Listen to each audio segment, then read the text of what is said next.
Hay dos tópicos cuando Jesús resucitó después de morir. Cuando Jesús resucita, hay dos tópicos principales que Jesús enseña. Hay dos temas. Dice que Él estuvo con sus discípulos 40 días, dice la Escritura. Y en esos 40 días, según los evangelios, hay dos temas principales que Jesús toca. El primero de ellos, o uno de ellos, es acerca del discipulado. Discipular y de hacer discípulos. Aquel texto famoso en Mateo 28, versículo 19. Pero también habla acerca del Espíritu Santo. En Juan 20, él dice, en Juan 24 dice que Él sopló sobre ellos el Espíritu de Dios. Y en Hechos 1, 4, 5, 6 les dice que no se vayan de Jerusalén hasta que no hayan recibido el Espíritu de Dios. Bien, así que sobre esos dos tópicos quiero hablarle. Acompáñenme entonces a leer Mateo capítulo 28, versículo 16 al 18, al 20. Dice lo que conocemos como la Gran Comisión. Dice: pero los 11 discípulos se fueron a Galilea, al monte donde Jesús les había ordenado. Este no es el monte donde Jesús ascendió. Él ascendió en Betania, en las proximerías, en los territorios de Jerusalén. Este no es ese monte. Y cuando le vieron, le adoraron, pero algunos dudaban. Algunos todavía no estaban seguros de que este resucitado era Cristo. Es súper interesante porque no son los mejores discípulos, dudaban de Él y estaban con Él. Versículo 18, famoso: Jesús se acercó y les habló diciendo: toda potestad. La palabra potestad ahí en el original en griego es eusoxia.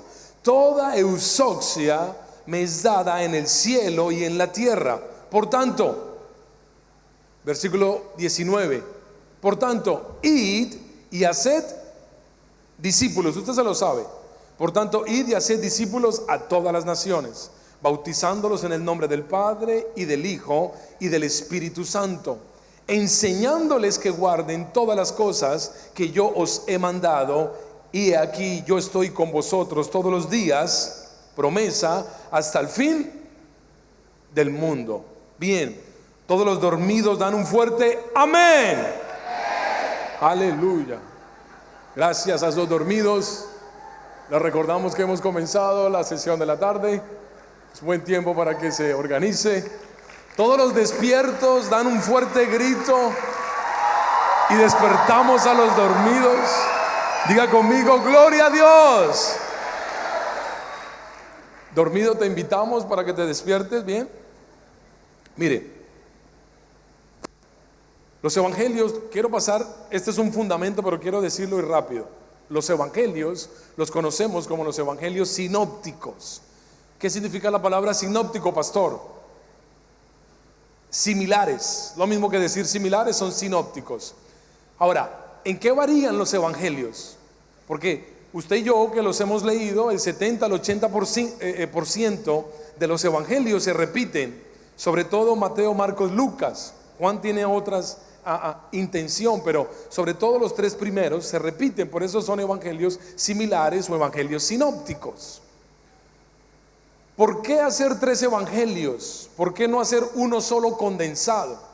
Porque hay un evangelio de Mateo, uno de Marcos y uno de Lucas que tratan temas o tópicos similares. ¿Por qué? Porque cada evangelio era enfocado a un auditorio o a un lector diferente. De ahí que la intención de cada escritor sea diferente. De ahí que sea necesario 3 evangelios o 4 evangelios sinópticos. ¿Cuál era la intención de Mateo al escribir el evangelio de Mateo? Si usted ha leído Biblia, usted va a encontrar que el enfoque de Mateo era un tipo de clase alta, un tipo en el pueblo de Israel, de estudios, de economía, de preparación, y sobre todo en la clase alta no recibían a Jesús como rey. Lo calificaban como un profeta, como un rabino, como un maestro, como un hombre de influencia, pero no como rey. Así que usted va a encontrar, especialmente en el Evangelio de Mateo, un énfasis del escritor para remarcar el reinado de Cristo. Mire, usted va a encontrar estos episodios principalmente en el Evangelio de Mateo. Hay más de 50 referencias acerca de la palabra reino en el Evangelio de Mateo. Por ejemplo, Mateo lo presenta a Jesús como rey. Dice que cuando nació, es el Evangelio de Mateo que narra la historia de los sabios del oriente que llegan preguntando por un rey y que se postran delante de él y le ofrecen incienso, mirra y oro.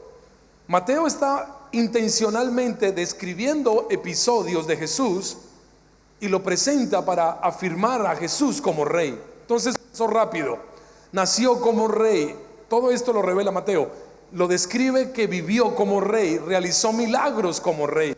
Dice que hacía que la gente salía a buscarlo, la gente viajaba de sus territorios y lo esperaban como si fuera una figura pública. Enseñó como rey.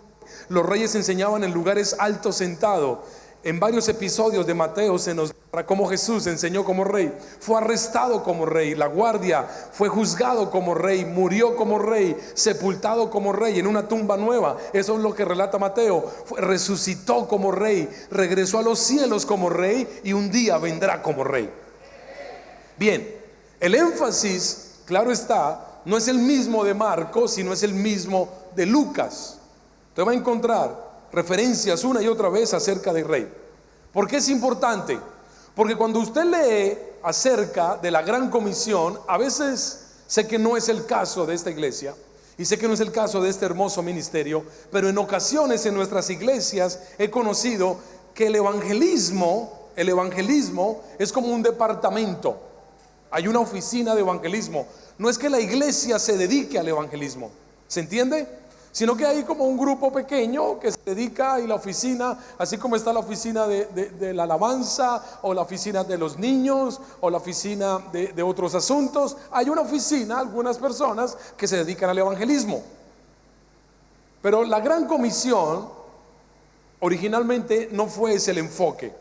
Mire, cuando Jesús dijo en Mateo 28, 18, toda potestad me es dada en el cielo y en la tierra, esta es la figura donde Jesús se presenta como gobernador. Este es un discurso político ante todo. Esa palabra, eusoxia, cuando dice toda potestad, esa palabra era una palabra que se usaba en el ámbito de gobierno, en el ámbito jurídico, legislativo, normativo. Esa palabra eusoxia significa derecho legítimo, autoridad, dueño, jurisdicción, libertad, poder, potencia, potestad.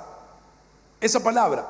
Así que quiero que pongan la anterior. Cuando Jesús está presentando a sus discípulos y les dice, toda potestad me es dada en el cielo y en la tierra, Él se está presentando como el gobernador de todo el cielo y de toda la tierra.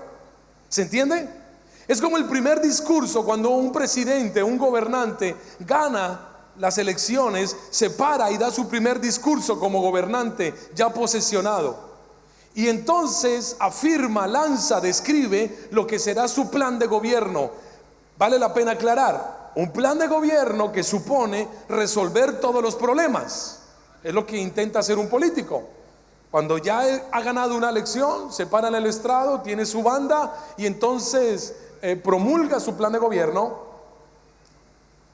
el cual promete resolver, atender todos los problemas que tiene aquel territorio. Bajo ese enfoque quiero que usted entienda las palabras de Jesús. Jesús se pone frente a su estrado y le dice a sus discípulos, todo derecho legítimo, hoy les vengo a hablar como rey. Es la intención de Mateo de presentarlo. ¿Rey de qué territorio? Rey de todos los cielos y rey de toda la tierra. Sus discípulos están escuchando un gobernante, un rey, Cristo, nombre sobre todo nombre. Dice Filipenses capítulo 2, lo presenta a partir del versículo 9 y dice que a Él se le dio un nombre que es sobre todo nombre, en los cielos, en la tierra y aún debajo de la tierra, para que en el nombre de Cristo se postre toda rodilla y toda lengua confiese su nombre. ¿Se entiende? Avanzo. Dice, después de presentar todo su plan, su autoridad, por lo cual va a promulgar su plan de gobierno, dice: por tanto, como se me ha entregado toda la autoridad, les vengo a hablar como rey, como gobernante, cielo y tierra. Por tanto, mi plan de gobierno, 2 puntos: id y hacer discípulos. Id y hacer metetes en griego, o mestetes, cualquiera de las dos aplica. Siguiente: id y hacer discípulos. ¿Qué es un discípulo? En griego, la palabra mepsetes o metetes, que significa aprendiz. Id y hacer aprendices. Ahora, acá hay un detalle que generalmente pasamos por alto. Jesús no inventó el concepto discípulos. Quiero que tenga eso presente.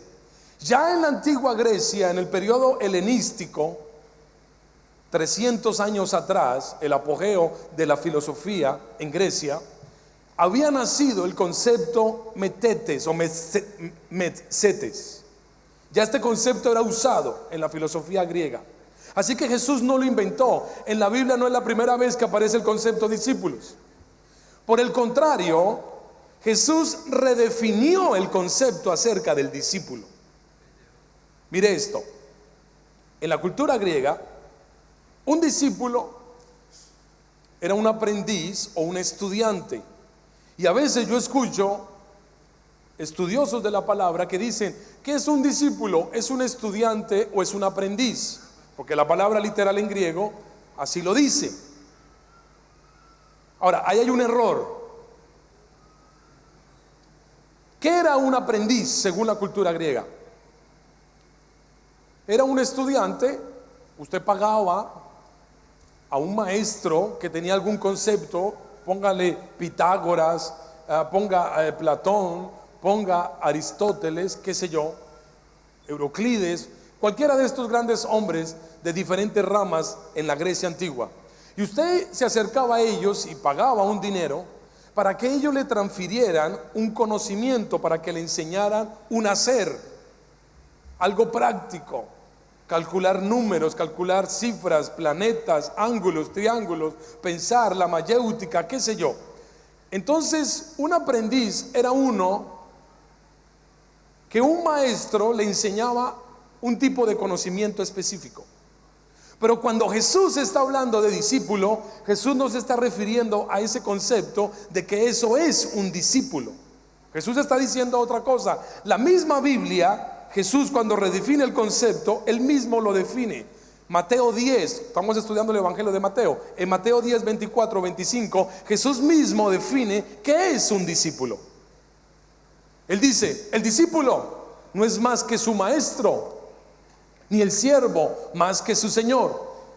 Y viene la definición de Jesús acerca de lo que es un discípulo. No el concepto griego, sino el concepto cristocéntrico. Dice: bástale al discípulo ser. La palabra ser está entre paréntesis, ginomai en griego. Bástale al discípulo ser como su maestro. Quiero hacerle énfasis.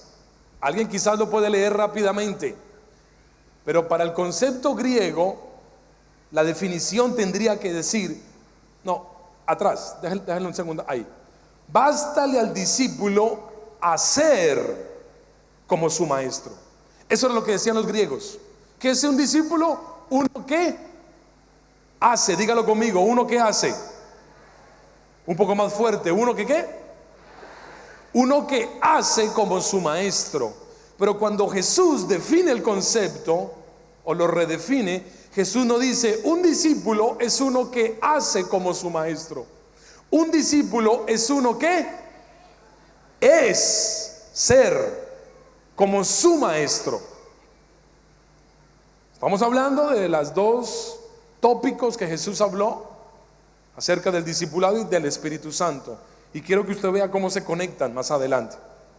Jesús le dice: toda autoridad me es dada en los cielos y en la tierra. Por tanto, id y hacer discípulos. ¿Qué es un discípulo? Ginomai, uno que es como su maestro. La palabra ginomai en griego, siguiente, de esa palabra, la raíz de la palabra ginomai es la palabra gen. Para usted y para mí esa palabra es familiar, porque por ejemplo del gen viene la palabra genética, de ahí se desprende la palabra genética. ¿Qué estudia la genética? La genética estudia la transmisión de los caracteres hereditarios de una persona, el ADN, la genética. Así que cuando Jesús le está diciendo, vayan y hagan discípulos, entiende por discipulado, un discípulo es uno que tiene el carácter de Cristo y que hace en consecuencia las obras de Cristo. Ojo con esa relación. ¿Qué es un discípulo? Es uno que tiene el carácter de Cristo, piensa como Cristo, habla como Cristo, siente como Cristo, camina como Cristo, se expresa como Cristo y entonces en consecuencia manifiesta las obras de Cristo. ¿Hasta ahí vamos bien? Genomai. Súper interesante.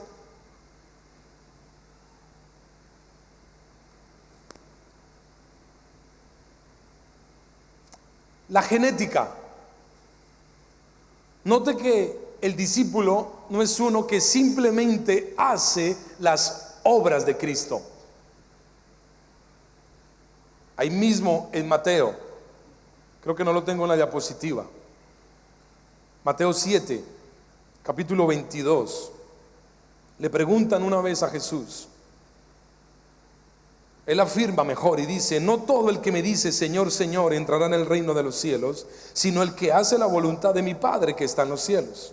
Muchos me dirán en aquel día, Señor, Señor, no profetizamos en tu nombre, y en tu nombre echamos fuera demonios, y en tu nombre hicimos muchos milagros, y entonces les declararé, nunca os conocí, apartados de mí, hacedores de maldad. Note que la clave no está en las obras, la clave está en la comunión, en la cercanía. Quiero hacer énfasis en esto. ¿Qué es un discípulo? Uno que tiene la genética de Jesús. Uno que tiene la genética de Jesús.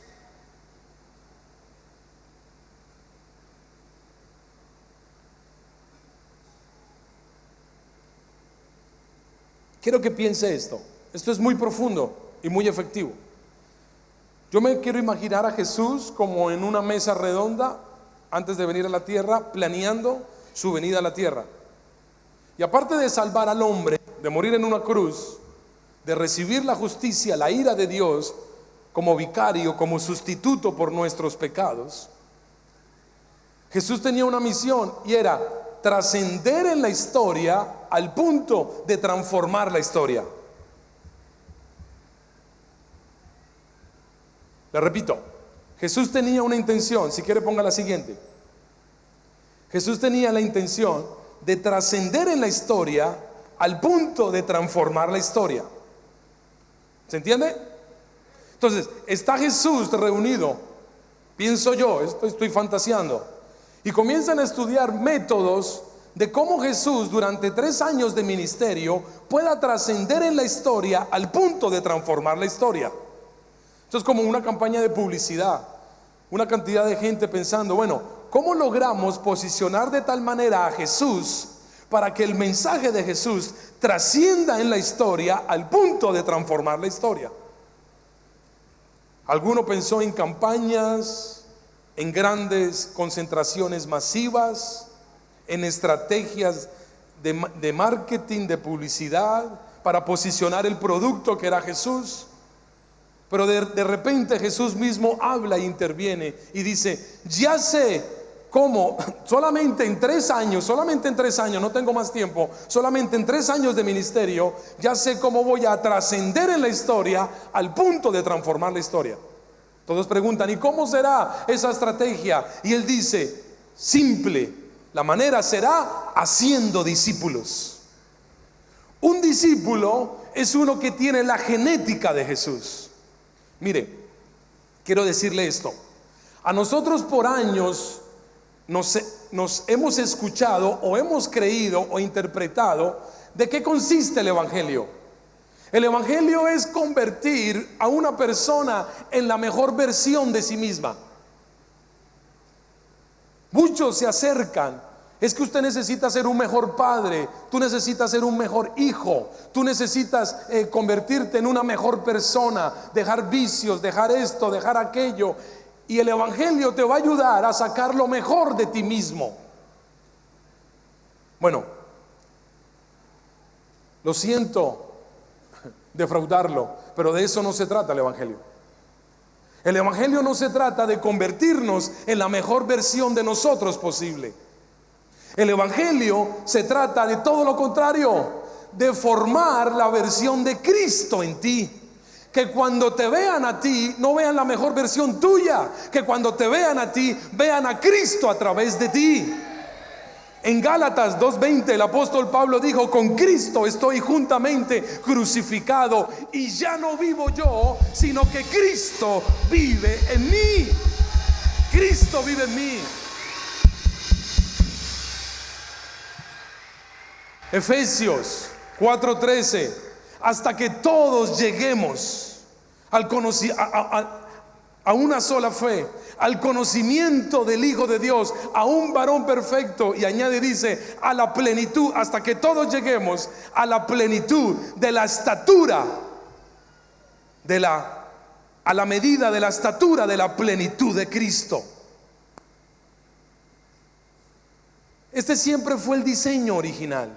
Cuando el hombre fue creado, Génesis 1, 26 y 28, dice la escritura: entonces dijo Dios: hagamos al hombre a nuestra imagen, conforme a nuestra semejanza, y señoree. En el 28 dice: y los bendijo Dios y les dijo: fructificad y multiplicaos, llenad la tierra y sojuzgadla. Si usted mira, desde el principio de la creación, el enfoque era que usted y yo fuéramos semejanza, imagen y semejanza de Dios. Colosenses 1:15 dice que Cristo es la imagen visible del Dios invisible. Así que, como tú tienes la imagen y semejanza del Padre, de Dios, cuando te miran a ti, ¿tú a quién reflejas? Aquel que es la imagen visible del Dios invisible, es decir, a Cristo. ¿De qué se trata el Evangelio? De ser y hacer discípulos. Una vez más, ¿de qué se trata el Evangelio? De ser y hacer discípulos. Hay simplemente una imagen, la anterior. Incluso ser y hacer discípulos es mucho más efectivo que simplemente evangelizar. Mire, un superevangelista que se gana una persona al día, una persona diaria, en 10 años habrá ganado 3.560 personas. Pero uno que es discípulo y que hace discípulos, porque el mandamiento es: sea discípulo y haga discípulo. En el primer año, si se gana solamente, si hace por año 2 discípulos, por año 2 discípulos. El primer año, al final del año, serán 3 discípulos, los 2 que él hizo más él. Al siguiente año cada uno hace 2 discípulos, y comienza sucesivamente. Al final del segundo año cada uno, son 3, cada uno hace 2 discípulos, son 6, más los 3 que comenzaron, son 9, y así se comienza a multiplicar. En 10 años serán más de 60,000 discípulos. Note la diferencia. El hacer discípulos, algunos dicen: no importan las cantidades. No es cierto. La estrategia del discipulado, lo que Cristo diseñó, incluso es mucho más efectivo.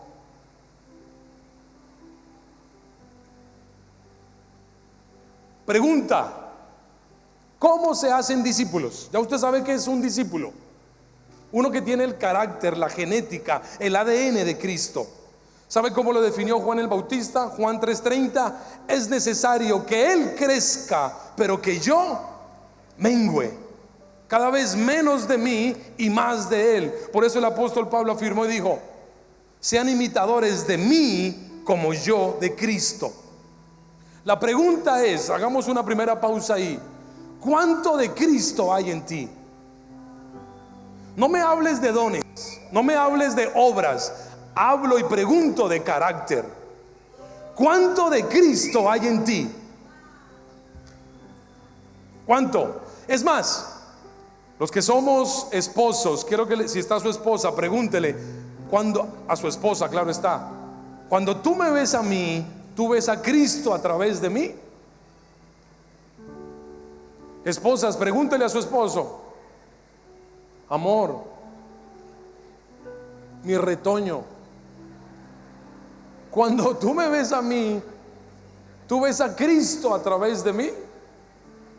Hijos, si aquí estuviera su papá, le hablo a los hijos, a los solteros, si aquí en este lugar estaría su papá o su mamá, y usted le preguntaría: mamá, papá, ¿ustedes ven a Cristo a través de mí? ¿Qué crees que dijeran ellos? Tus compañeros de colegio, de escuela, de universidad, de trabajo, ¿pueden decir que ven a través tuyo a Cristo? Que cuando te escuchan hablar a ti es como escuchar hablar a Cristo. Que tu mirada refleja la mirada de Cristo, que tus pensamientos son como los pensamientos de Cristo. Porque eso fue lo que Él nos mandó a hacer.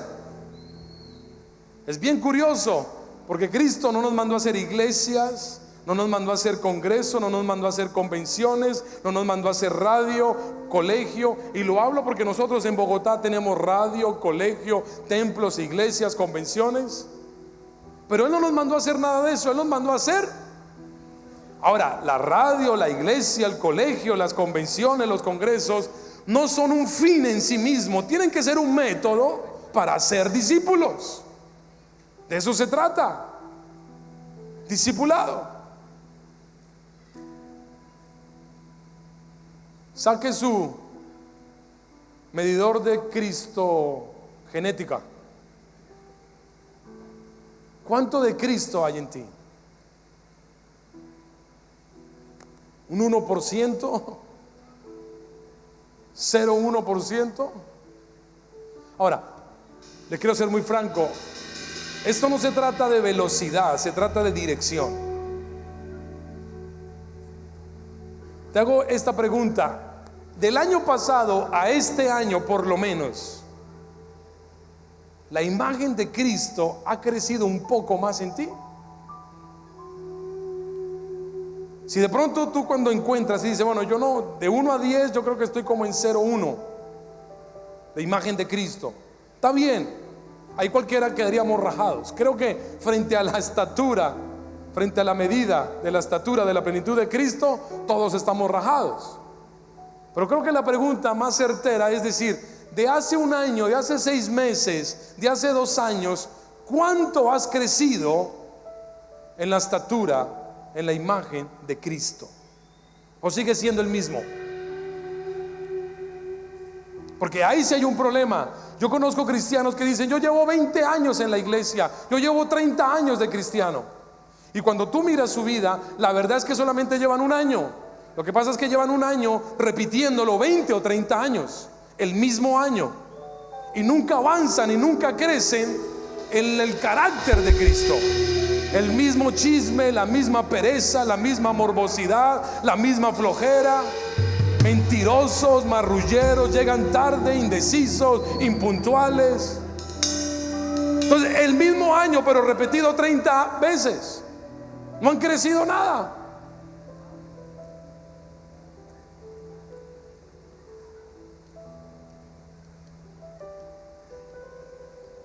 Hay una imagen.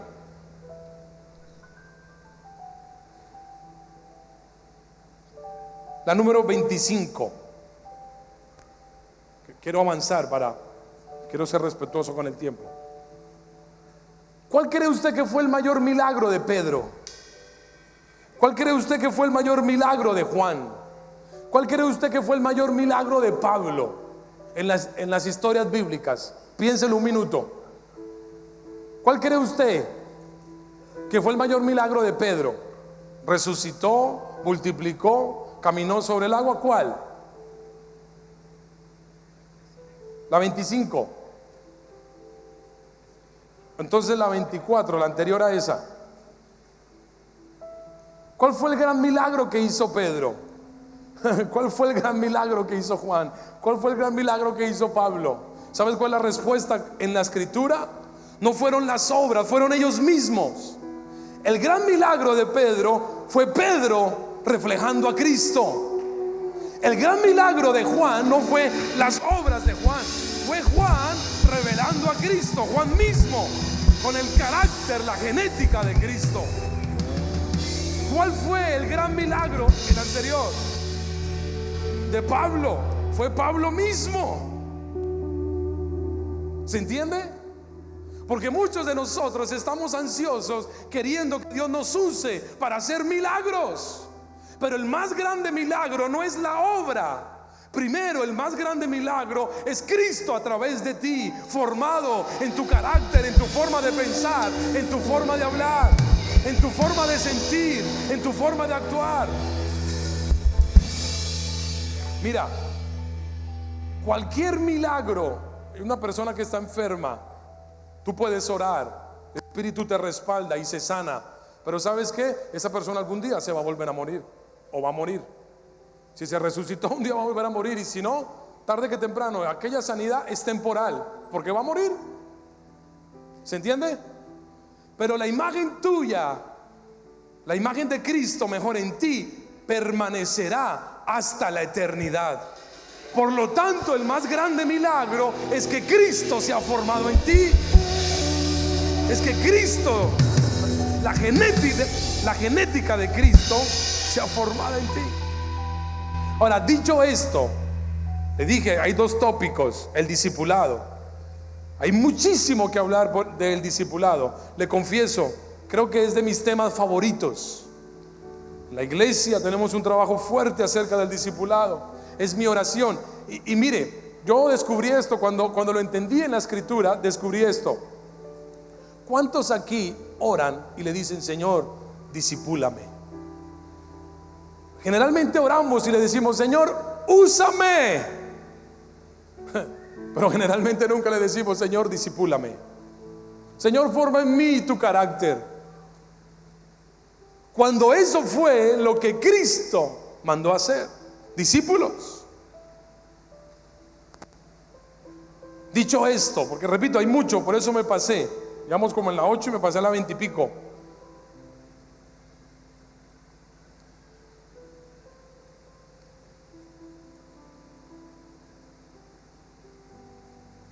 Devuélvase un segundo a la 15, creo que es, o la 14,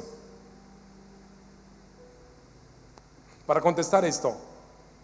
¿Cómo se hacen discípulos? ¿Qué es hacer discípulos a la manera de Jesús? Sencillo, creo que son dos anteriores. ¿Cómo se hacen los discípulos? Por medio de las relaciones. ¿Cómo se transfiere la genética? Usted ve a mi hijo mayor, los que no traje una foto acá, pero mi hijo mayor somos idénticos, somos como gemelos, es una copia. La gente lo ve a él y me ve a mí, ¡ay, son igualitos!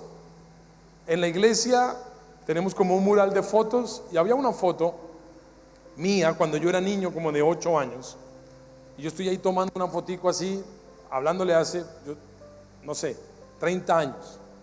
Entonces mi hijo un día pasa por la iglesia y ve esa foto y se pone bravísimo conmigo. Me dice: papá, ¿quién me tomó esa foto? Yo le dije: no, ese no es usted, ese soy yo, hijo. Me dice: no, ese soy yo. No me gusta que me tomen fotos. Y mira esa ropa tan fea que yo tenía ahí. Pero era yo hace 30 años. Somos muy iguales, muy iguales. Ahora, ¿cómo es que mi hijo tiene mi genética? ¿Cómo es que él tiene mi ADN? ¿Cómo es que se parece tanto a mí? ¿Cómo es que llegamos a eso?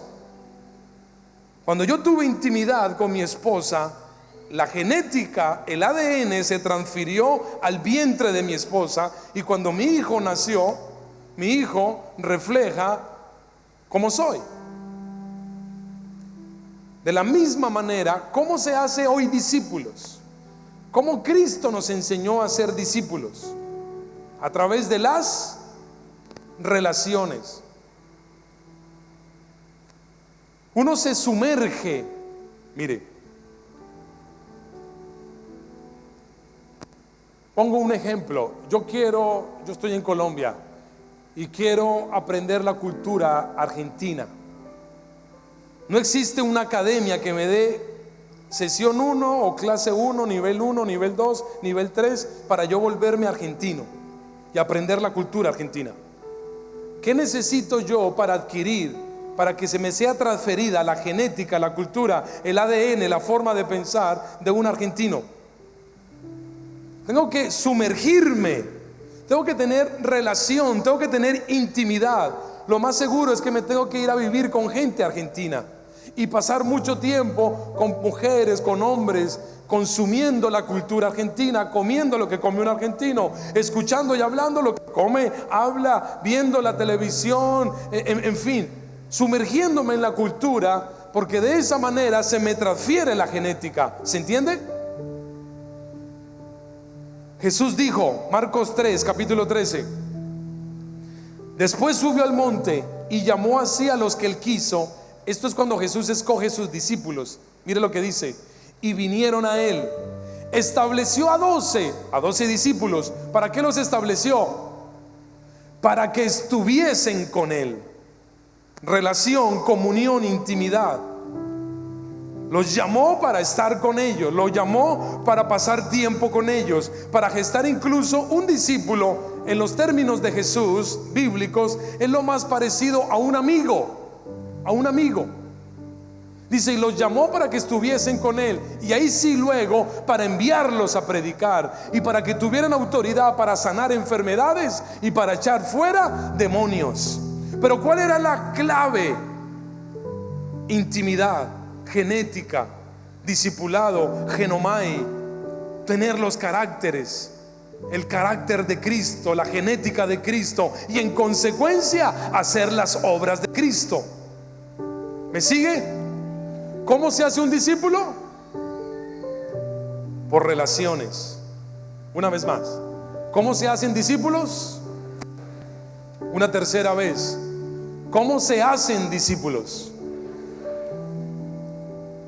Solamente una advertencia: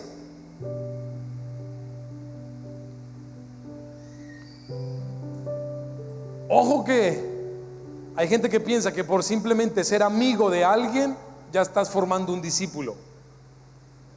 Y hay un riesgo ahí, porque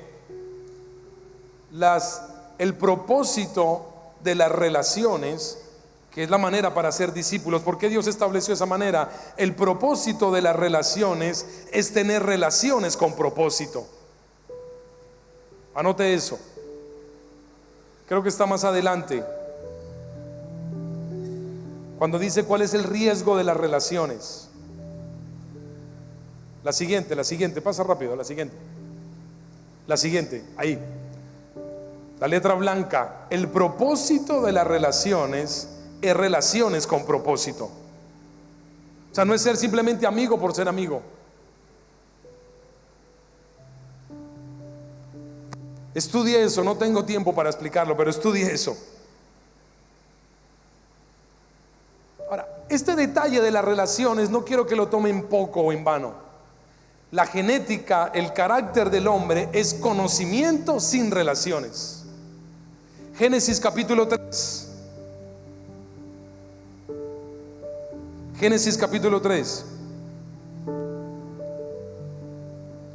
La serpiente le dice al hombre: tú no necesitas tener relación con Dios para aprender la genética de Dios. Si tú comes del fruto que Dios te mandó, sabe Dios que el día que de él comieres, serás como Dios, sabiendo y conociendo lo bueno y lo malo. Nuestra tendencia es querer tener poder, querer tener dones, querer tener revelación, querer tener conocimiento sin intimidad, sin amistad, sin comunión. Pastor, tóqueme, únjame, páseme lo que usted tiene. Yo quiero ir a hacer las obras, yo quiero manifestaciones, yo quiero poder, yo quiero milagros. Pero no me ponga a leer la Biblia. Así que me toca es que leer la Biblia. ¿Cómo así que me toca obedecer y pasar tiempo con Dios? ¿Y pasar en las mañanas y en las madrugadas horas orando? ¿Cómo así que usted me está diciendo? No, hágamela fácil. Una vez una hermana me dijo: pastor, tóqueme, écheme agua, écheme algo. Le dije: no tengo nada. Écheme saliva, así sea lo que, pero écheme algo, páseme algo. Porque nosotros, nuestra tendencia es: yo quiero poder, yo quiero gloria, yo quiero dones, yo quiero unción, yo quiero sentir, sin comunión. Que no me cueste, sin relacionarme, sin intimidad. La tendencia que tenemos. Y quiero ir cerrando con esto. La pregunta: ¿quién es mi discipulador? Nosotros en la iglesia, intencionadamente, claro está, decimos: yo tengo unos discípulos, mi red, mi equipo de trabajo, hay unos discípulos, pero conforme a la escritura, siendo centrados en la palabra, realmente, ¿quién es mi discipulador? Voy como en la 26, 27, 24, esa es. ¿Quién es mi discipulador? Ahí mismo está la respuesta. ¿Quién me discipula? ¿Quién forma en mí? Creo yo, cuando estudio la escritura, el tiempo se nos fue, pero cuando leo la escritura encuentro que el primer, sin lugar a dudas, no tengo dudas a equivocarme, la principal razón, el principal trabajo, la principal operación del Espíritu Santo no es simplemente darme dones o manifestaciones. La principal obra del Espíritu es formar la imagen de Cristo en mí, es discipularme, es formar en mí el carácter de Cristo. Cuando usted encuentra en Hechos 2, después del Pentecostés, lo que usted ve claramente no son las manifestaciones, esas son consecuencias. Lo que usted ve es un puñado de hombres reflejando, manifestando, caminando, siendo, hablando, sintiendo, viendo como Cristo lo hizo. La gran obra del Espíritu Santo es formar a Cristo en ti. Ahora, si se hace discípulos a través de las relaciones, ¿cómo crees que el Espíritu formará el carácter de Cristo en ti?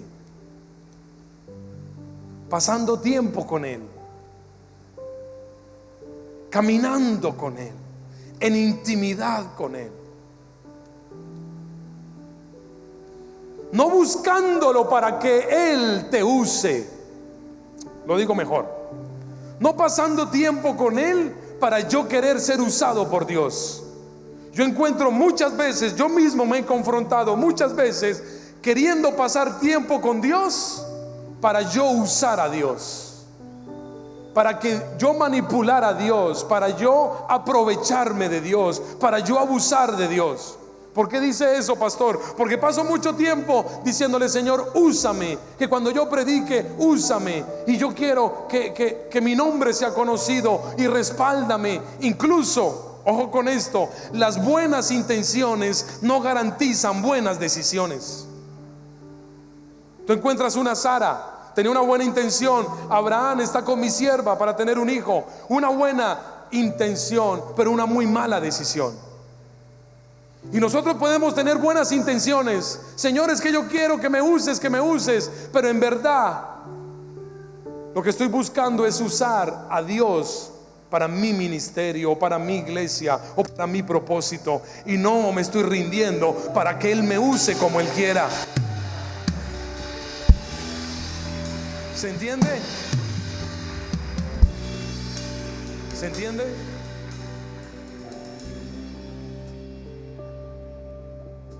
Ahora, ¿sabe qué es lo más curioso? Que todos los que estamos en este lugar, me atrevo a decirlo, todos tenemos al Espíritu de Dios. El problema no es que no lo tengamos, el problema es que no lo conocemos. No existe tal cosa. Cuando usted recibió el Espíritu, cuando usted creyó en Cristo, sobre usted vino el Espíritu, y no fue que vino el 10% del Espíritu y el resto no. Porque hay gente que piensa eso.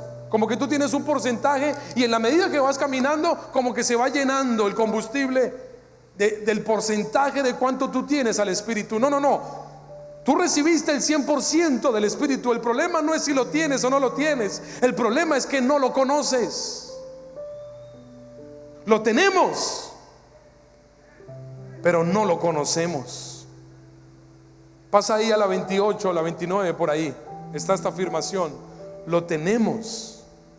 No, antes. Lo tenemos, pero no lo conocemos. Mucho antes. Ahí está. Y quiero demostrarte cómo tú lo tienes, aunque tú no lo conozcas. Si quieres, ve al cuadro al que acabaste de mostrar.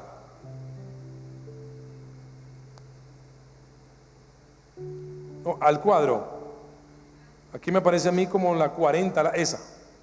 Mira, ¿sabe a ti quién te dio convicción de pecado? Según la palabra, Juan 16:8, pues el Espíritu convencerá de pecado, de justicia y de juicio, dice la Escritura.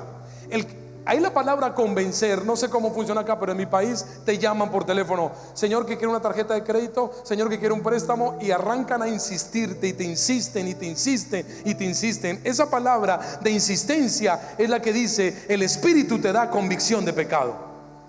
Deja si quiere el cuadro para pasar rápido ahí. Según Juan 3, cuando le habló a Nicodemo de nacer de nuevo, el que no naciera del Espíritu, es el Espíritu Santo. Cuando tú hiciste la oración de fe, fue el Espíritu el que te hizo nacer de nuevo. Lo tienes, pero quizás no lo conozcas. Él te selló como posesión tuya. ¿Qué significa eso? Según Efesios 1:13, que muchas veces tú dices: Señor, yo quiero volver atrás. Cuando intentas dejar los caminos, cuando intentas desfallecer en tu fe, hay algo que te jala, hay un fuego que te arde. Y aunque quizás falles, hay alguien que no te permite volver a como estabas antes. Y aunque tú no quieres, y aunque tú lo piensas que puedes hacerlo sin Dios, tarde que temprano vuelves otra vez y caminas con Dios. Vuelves y te vuelves a congregar, vuelves y vuelves a servir. ¿Sabes por qué? Porque el Espíritu está dentro de ti y te selló como posesión suya. Es una evidencia de que lo tienes, pero quizás no lo conozcas.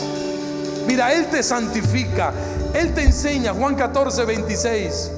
Mas el Consolador, el Espíritu Santo, a quien el Padre enviará en mi nombre, dice la Escritura, Él os enseñará todas las cosas y Él recordará todo lo que yo os he dicho.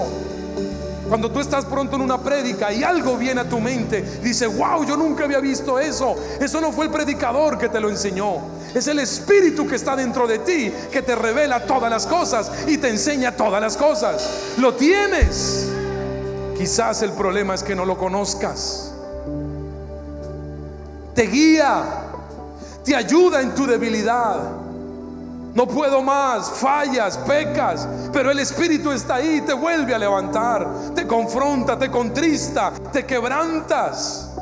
Dice: te resucitará, dice: te anhela, dice: quiere tener comunión contigo. Claro está, lo tienes, pero quizás el problema es que no lo conozcas, porque no pasas tiempo con Él. En Segunda de Reyes, voy a terminar, dos cosas para terminar. Primera de ellas, en Segunda de Reyes, capítulo 19. Primera de Reyes, perdón, capítulo 19. Hay una historia acerca de Elías, el profeta, que hizo descender fuego del cielo por una instrucción de Dios. Y me encanta el pasaje, versículo 9. Dice: y allí se metió en una cueva Elías, después de huir. Usted conoce la historia. Llegó a esta parte donde pasó la noche, y vino a él palabra de Jehová, el cual le dijo: ¿qué haces aquí, Elías? Él respondió: he sentido un vivo celo por Jehová, Dios de los ejércitos, porque los hijos de Israel han dejado tu pacto, han derribado tus altares y han matado a espada a tus profetas, y solo yo he quedado y me buscan para quitarme la vida. Él dijo: sal fuera. ¿Cuál fue la orden? Ese sal fuera es: encuéntrate conmigo. Comunión, intimidad. Encuéntrate conmigo y ponte en el monte delante de Jehová. Sal a mi encuentro. Y he aquí que pasaba un grande y poderoso viento que rompía los montes, sucesos, manifestaciones, y quebraba las peñas delante de Jehová, pero Jehová no estaba en el viento. Y tras el viento un terremoto, pero Jehová no estaba en el terremoto. Siga. Y tras el terremoto un fuego, pero Jehová no estaba en el fuego. Y tras el fuego un silbo apacible y delicado. Dice que cuando lo oyó Elías, cubrió su rostro con su manto y, diga el verbo, y salió. Y la orden, note el texto. Jehová le dice a Elías: Elías, sal fuera, quiero encontrarme contigo. Dice que Elías permaneció en la cueva. Dios hizo pasar un poderoso viento para que Elías saliera al encuentro, y Elías no quiso salir. Dios envió un poderoso terremoto, manifestaciones. Elías no quiso salir de la cueva. Dios entonces envió fuego y Elías no quiso salir. ¿Qué hizo entonces para que Elías saliera? Esa palabra dice: y tras el fuego un silbo apacible y delicado. ¿Sabe qué es un silbo apacible y delicado? En inglés lo traducen como whisper, susurro. ¿Qué fue lo que hizo Dios? Queriendo tener un encuentro con Elías,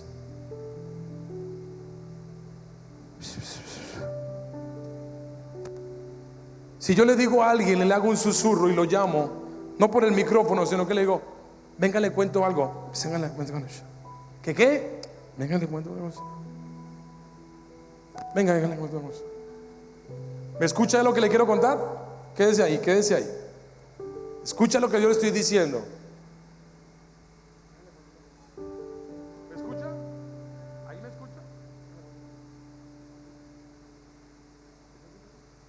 ¿Qué tiene que hacer él para escucharme?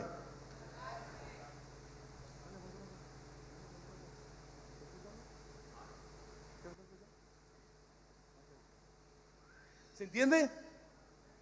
¿Por qué Dios lanzó un silbo apacible? Para que Elías, ¿qué hiciera? Saliera de la cueva y se encontrara con Dios.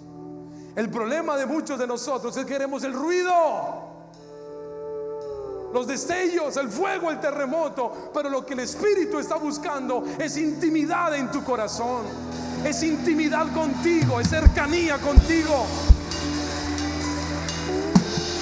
es que pases tiempo con Él. Porque lo tienes, pero seguramente el problema es que no lo conoces. Y por eso pasas y dices: es que yo a veces no oigo la voz de Dios. Si la oyes, lo que pasa es que es un susurro. Te susurra para que te acerques.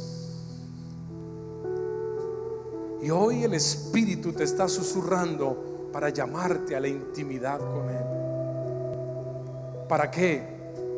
Para formar en ti el carácter de Cristo y en consecuencia hagas las obras de Cristo.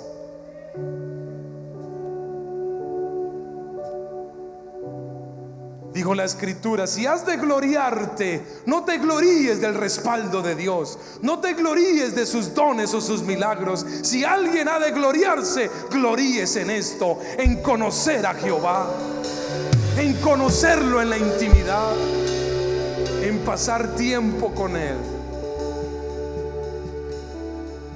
Oremos. ¿Hace cuánto tiempo no pasas tiempo en el susurro de Dios?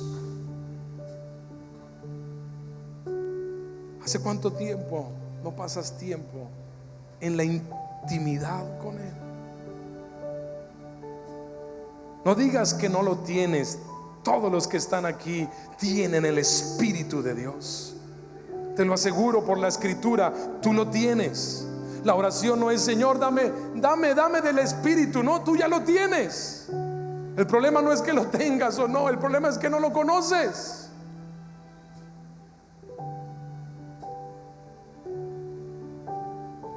¿Qué tal si te pones un minuto sobre tus pies y en el susurro,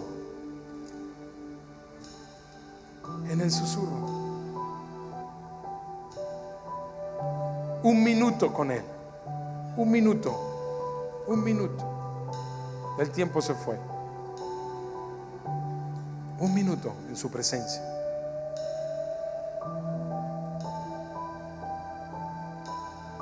Vamos, dispón tu corazón. Si te es posible, cierra tus ojos. Y una simple oración: Espíritu Santo, quiero conocerte. Espíritu de Dios, quiero conocerte. Espíritu Santo, forma en mí el carácter de Cristo. Sé que se activan dones, milagros, señales, pero forma en mí el carácter de Cristo. Espíritu de Dios. Padre, oro estos 30 segundos. Te lo pido en esta hora. Señor, hay alguien a quien tú viniste a hablarle, hay alguien a quien tú viniste a decirle: quiero formar en ti el carácter de Cristo. Quiero que seas mi discípulo, mi discípula. Quiero formar en ti, transferir en ti la genética divina de Dios. Hoy te confirmo, hoy te toco, hoy te hablo. Quiero que pases tiempo en intimidad. La relación es el camino de la transformación del discipulado. Señor, oro por aquellas personas que tú has venido a hablar a lo profundo de sus corazones. Señor, que se levante esta generación, hombres y mujeres que reflejen a Cristo. Te lo pido en el nombre de Jesús. Y por unos minutos adórale mientras terminamos rápido.